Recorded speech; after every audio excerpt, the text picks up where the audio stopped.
Ladies and gentlemen, boys and girls, thank you for joining me once again today, and welcome back to Total War Warhammer 2. I know it's been a few days since I recorded any videos and put them up. I've been dealing with a health problem in the family, but this will be my wrap-up on the High Elves. So the High Elves, out of the four Total War Warhammer 2 factions, the High Elves are, I think, by far the most defensive. Now, that is not to say they can't be played in an offensive manner. They can't be played aggressively. They can. But the High Elves out of the four can definitely do the best at defensive play more easily than the other three. And that's because of a combination of a couple of things. The presence of Net of Amantok in the High Elf roster, relatively tanky infantry, long-range missiles, combined with pretty decent artillery and good flank protection. All of those things make it possible in combination, and even effective, for the High Elves to play in a fairly static defensive manner when the situation calls for it. Now, they also have the flexibility to be played very aggressively against opponents who want to camp. For example, against the Dwarves. I think the High Elves have a very good matchup against the Dwarves, and it's partially because they have all the tools necessary to break those defensive engagements that the Dwarves really, really want to get. So, let's talk about the roster a little bit. I think let's start with the Lords and Heroes as usual. So we've got the Princess and the Prince. The Princess and the Prince are basically just slightly different versions of each other. The Prince is melee entirely, the Princess is ranged. We've seen these kinds of Lords from the Wood Elves before in Total War Warhammer 1. The Princess has range buffs, has this plus 10 reload skill, has the Volley of High Arrows, which is a damage-causing ability.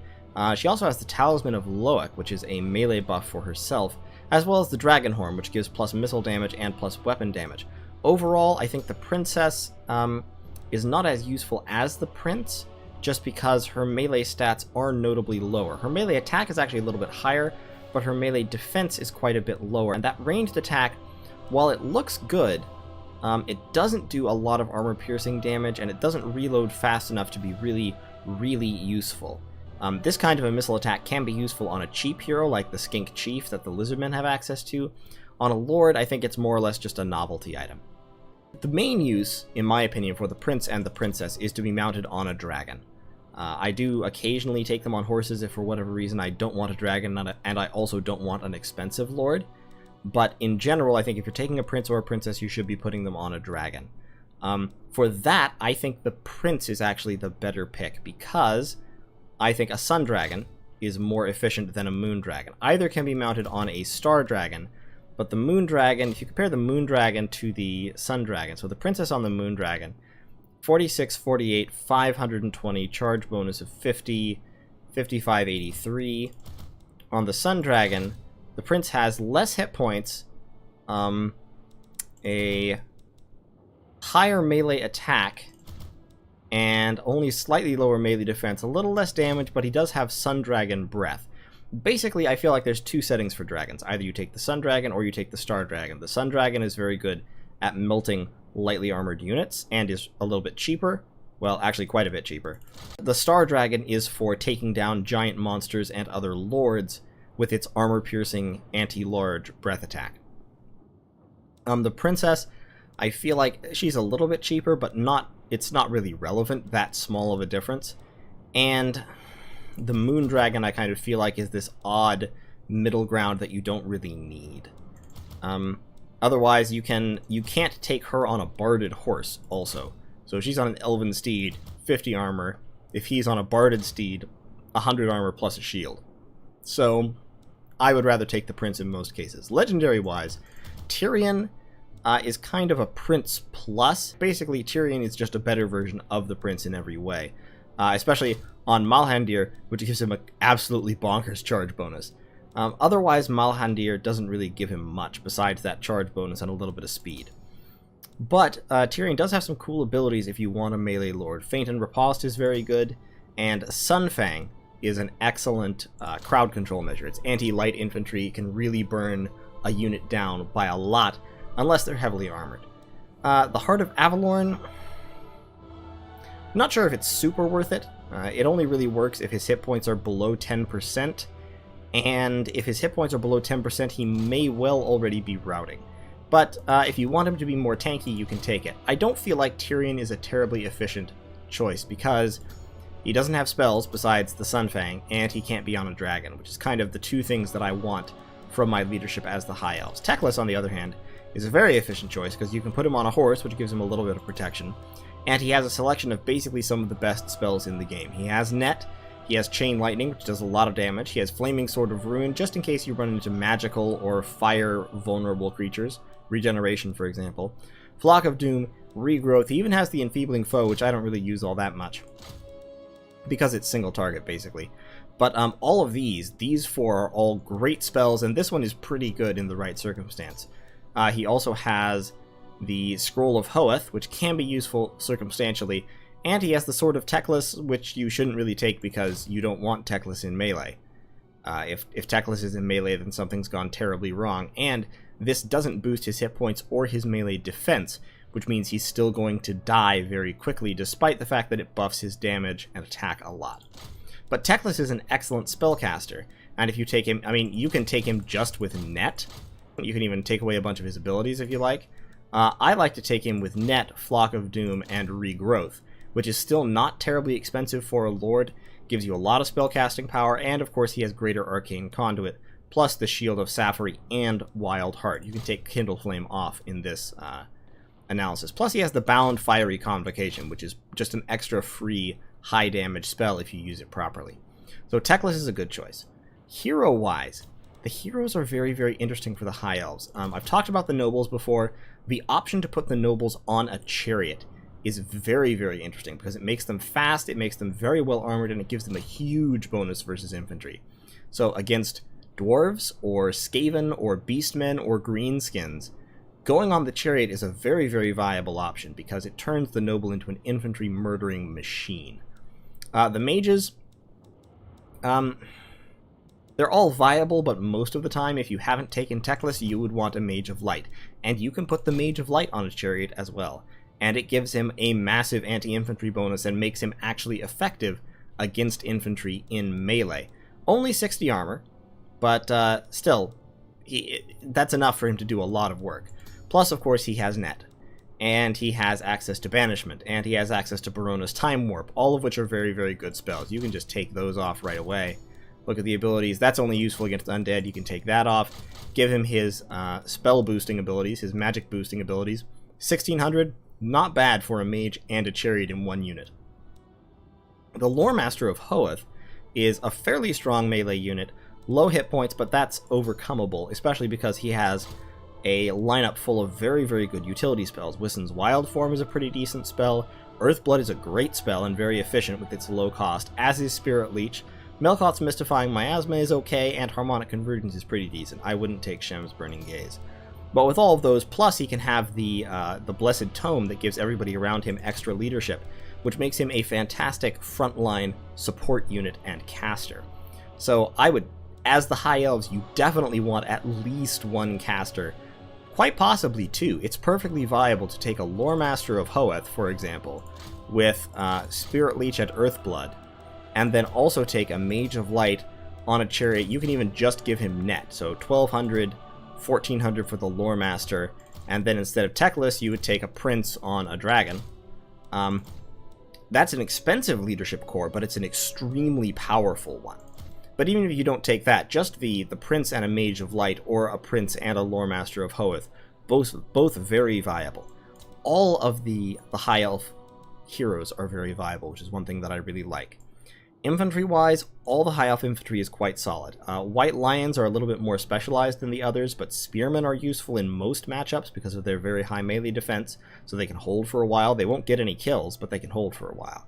Sword Masters are infantry murdering machines, and Phoenix Guard are super, super tanky against everything in the game because of that 30% physical resistance, plus 100 armor, and 6,000 hit points. They're just extremely solid. There isn't any unit that can easily kill a unit of Phoenix Guard. Their only weakness is the weakness shared by all elite infantry, which is if they're targeted by artillery and ranged fire, they are a little bit vulnerable to that, especially armor-piercing ranged fire.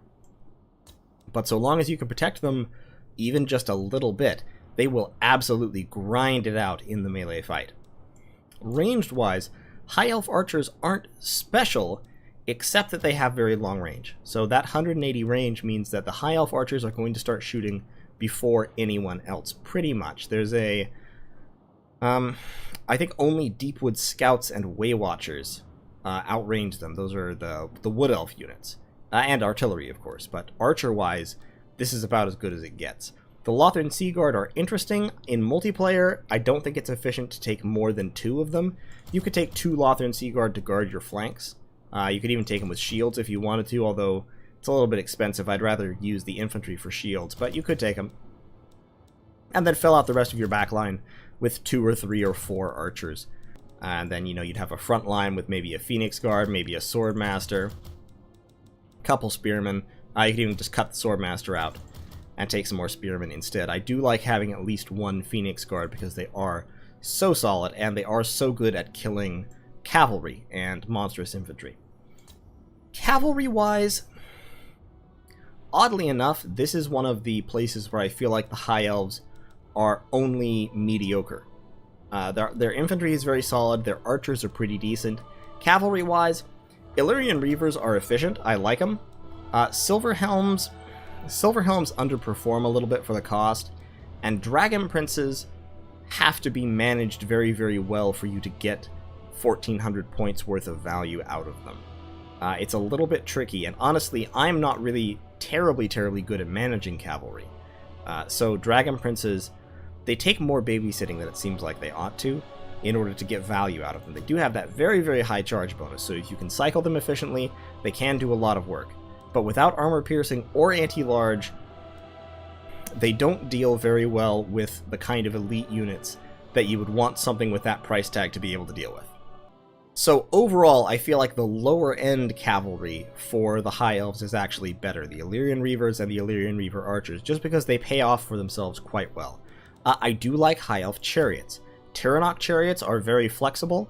They have this long-ranged magical attack, which does quite a bit of damage because they fire so many shots, and they have a decent bonus versus infantry on top of a pretty good attack, so they can roll through infantry in melee without much of a problem. Ethelmar chariots are more specialized, but also much tankier with that 110 armor, so against dwarves, Ethelmar chariots are fantastic.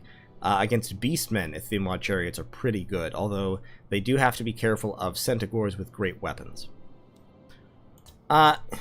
Eagles, I don't like eagles. I don't think they're very effective. Their cost is low, and that's fine, but they have low armor, they have relatively low hit points, their leadership is nothing fantastic.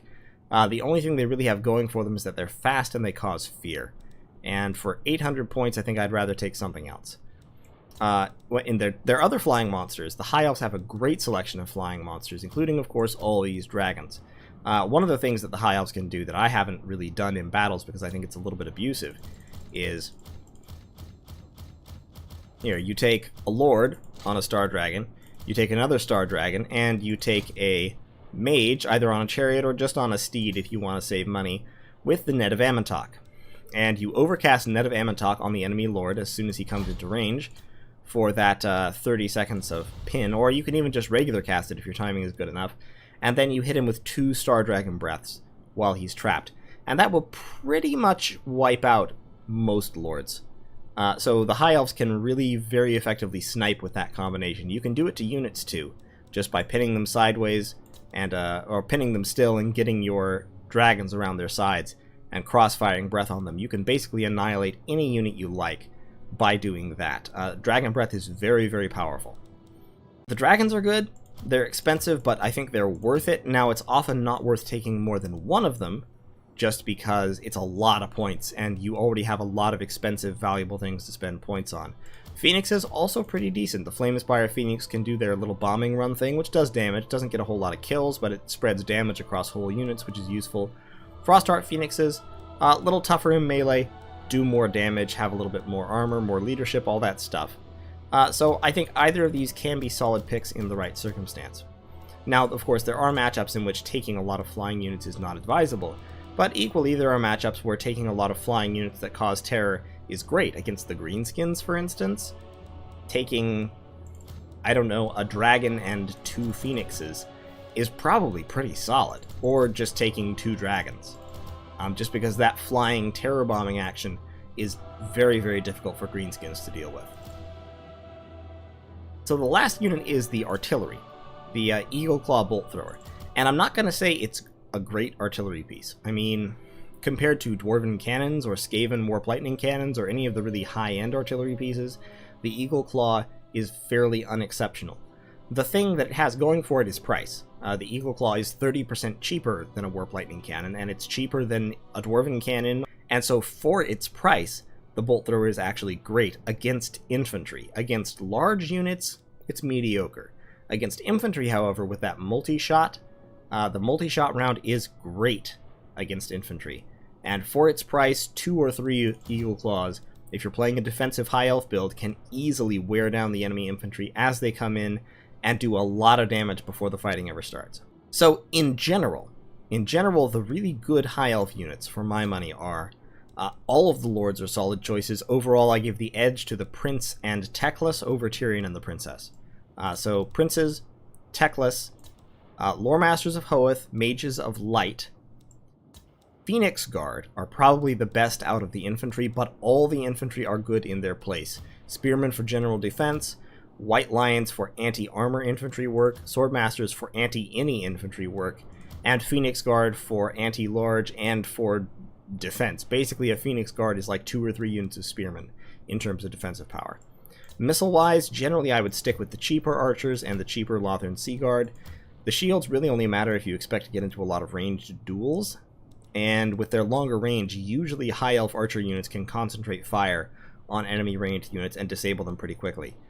So I would take the shieldless Lothern Sea Guard and the armorless archers, because 25 extra points of armor and a few extra points of melee defense isn't worth a whole lot of extra cost.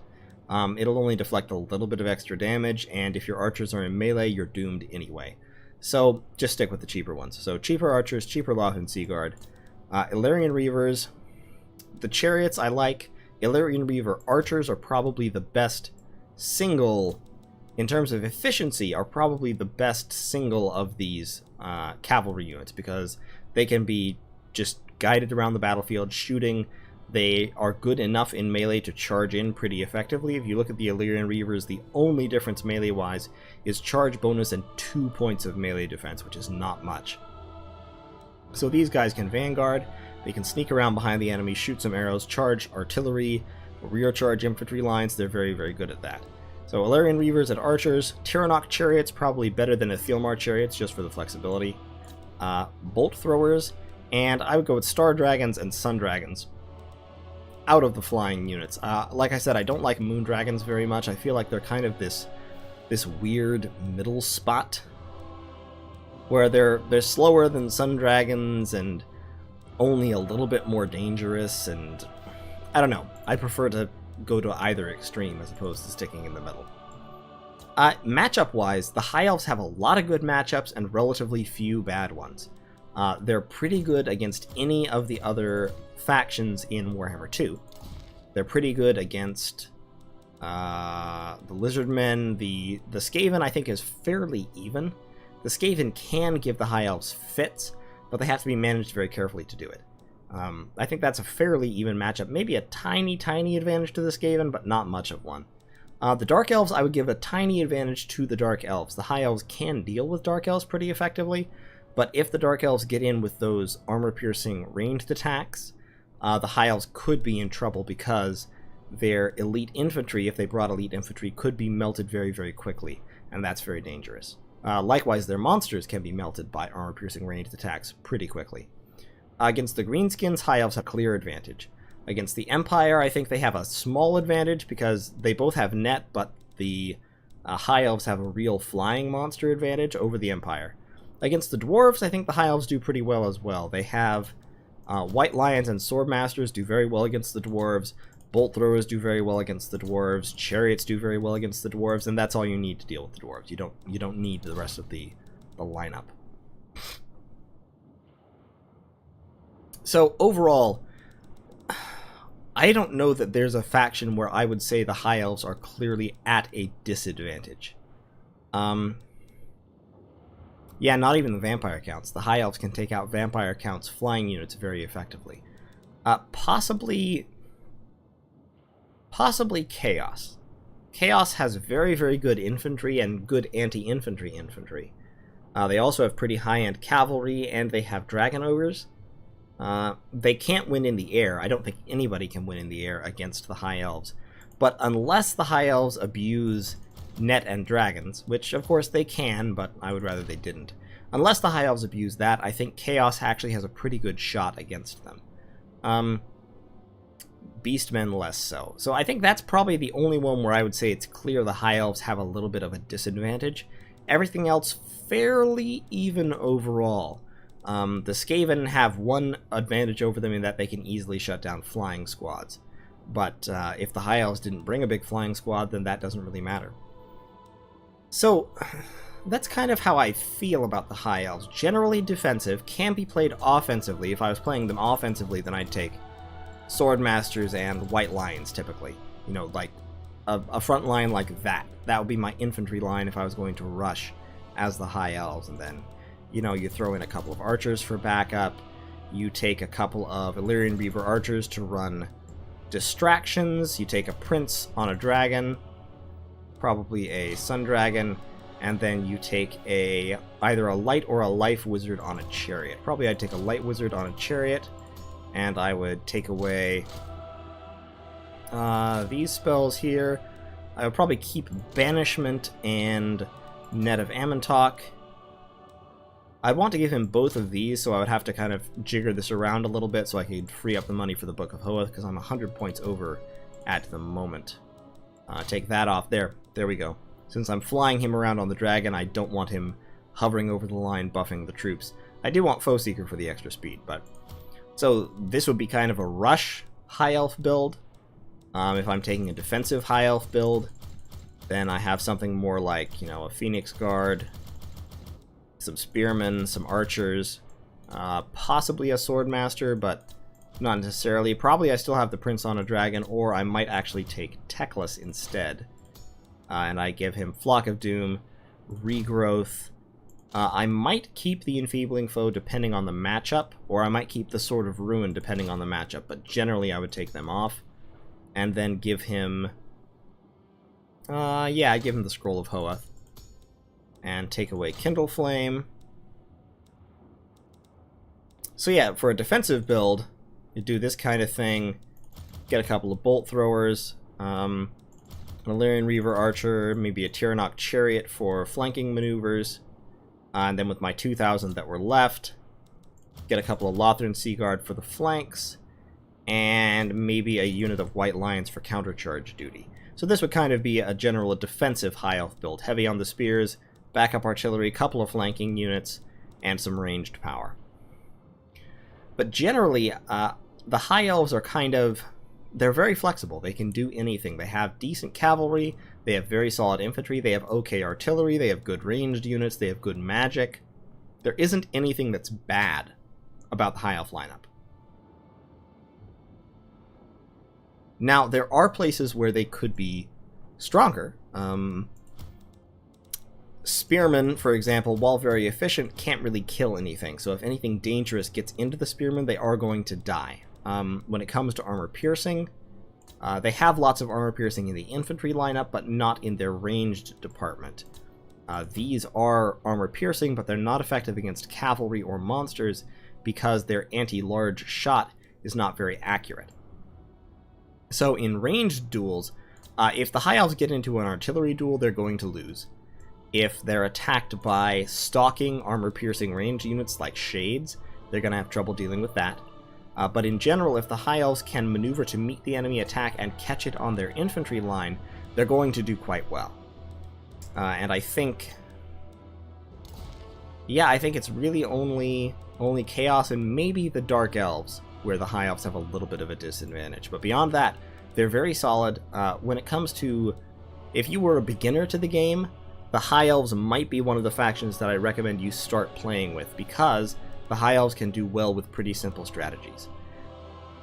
So, that's it for the High Elves, for now at least. I will, of course, be playing more matches with them, but that's kind of how I feel about the faction as a whole, their strategies, their matchups in general. As the High Elves, you do have to be careful of anti-infantry infantry cleaving through your lines, But as long as you've got some of the real solid units in there, you should be okay. So, next up, we'll be starting on the Dark Elves, and we'll kind of be looking at them over the next little while. I am going to be kind of slowing down on the Warhammer 2 content a little bit, so it will take a little bit longer to get through the Dark Elves, because I'll be interspersing it with Mortal Empires videos, and also with maybe another game or two that I've been looking at starting up. Some of the older games, getting back into the gaming history.